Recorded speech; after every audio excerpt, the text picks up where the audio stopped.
यार मैंने अभी एनफील्ड के शोरूम पे जाके उनकी नई क्लास से हंटर और GT 650 चलाई और उनके एक भी बाइक में से मुझे वाइब्रेशन फील नहीं हुए।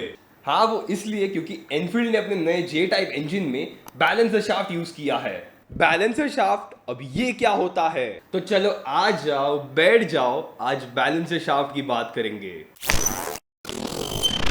अब नाम ही बैलेंसर शाफ्ट है तो ये किसी अनबैलेंस फोर्स को बैलेंस करेगा ना, लेकिन ये इंजन में अनबैलेंस फोर्सेस आते कहां से है? हर सिंगल सिलेंडर इंजन में अनबैलेंस फोर्सेस रहते हैं जिसकी वजह से वाइब्रेशंस होंगे और एनफील्ड के पुराने UCE इंजन्स में ऐसे वाइब्रेशंस काफी भयंकर होते थे। ये इसीलिए होता है क्योंकि इंजन्स में एक साथ दो मोशंस होते हैं, एक तो पिस्टन का रेसिप्रोकेटिंग मोशन और क्रैंक शाफ्ट का रोटरी मोशन। अब क्रैंक के रोटरी मोशन को बैलेंस करना आसान है और ये काफी हद तक बैलेंस हो जाता है, लेकिन पिस्टन के रेसिप्रोकेटिंग मोशन को बैलेंस करना थोड़ा मुश्किल है क्योंकि पिस्टन के अपवर्ड स्ट्रोक में वो ऊपर के डायरेक्शन में एक एक्स्ट्रा फोर्स जनरेट करेगा।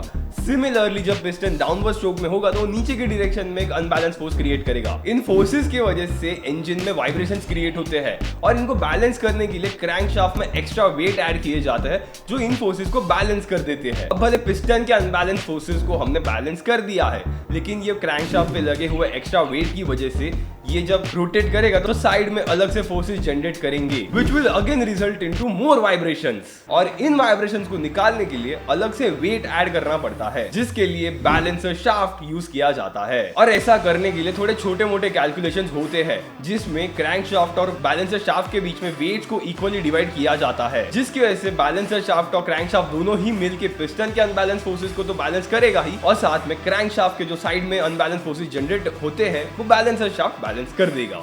और इसी टाइप के बैलेंसर शाफ्ट को रॉयल एनफील्ड ने अपने नए जे टाइप इंजन में ऐड किया है। सिमिलरली उन्होंने अपने 650 ट्विंस में भी ऐड किया है, और सिर्फ एनफील्ड नहीं, दूसरे भी मैन्युफैक्चरर्स अपने इंजन में बैलेंसर शाफ्ट ऐड करते हैं। और इसी बैलेंसर शाफ्ट की वजह से जिस तरह ऑटो जर्नलिस्ट कहते हैं कि आजकल की बाइक्स वेल रिफाइंड है।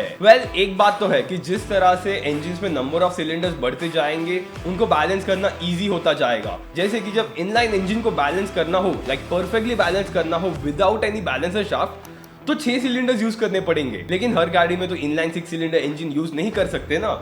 कितना बड़ा इंजन होता है, प्लस वो कितना महंगा भी होता है, और ऐसे इंजन को तो बाइक में लगाने का सोच भी नहीं सकते। वो बात अलग है कि पहले के जमाने में किसी मैन्युफैक्चरर ने इनलाइन 6 सिलेंडर इंजन अपने बाइक में लगाया था, और इसीलिए BMW मोटोरॉड अपने बाइक्स के लिए अपोज सिलेंडर इंजन या फिर बॉक्सर इंजन यूज करते हैं which are almost perfectly balanced, और बाकी सारे मैन्युफैक्चरर्स V ट्विन या फिर L ट्विन इंजन यूज करते हैं विच आर ऑलमोस्ट बैलेंस्ड। अब इन बैलेंसर शाफ्ट के वेट को कैलकुलेट करने के लिए भयंकर कैलकुलेशन किए जाते हैं, पर आपको एक बात तो पता चल गई होगी कि बिना कैलकुलेशंस किए ये बैलेंसर शाफ्ट किस तरह से वर्क करते हैं। ये वीडियो देख के आपको जरूर समझ आ गया होगा। और इसी तरह आप कार्स और बाइक्स के engine, gear box, differential, suspension, steering और ब्रेकिंग सिस्टम के वर्किंग और उनके अंदर यूज किए गए इलेक्ट्रॉनिक्स के बारे में सीख सकते हो बाय रीडिंग माय बुक्स, और इसके लिए इंजीनियरिंग करने की जरूरत भी नहीं है। अगर आपको इंजीनियर्स वाला नॉलेज चाहिए तो ये बुक्स पढ़ लो, काफी आसान शब्दों में आप सीख पाओगे। सो आई ट्रस्ट इस वीडियो से आपको इंजन के रिफाइनमेंट का राज पता चल गया होगा। लेकिन अगर आपको इंजन के फ्यूचर के बारे में जानना है,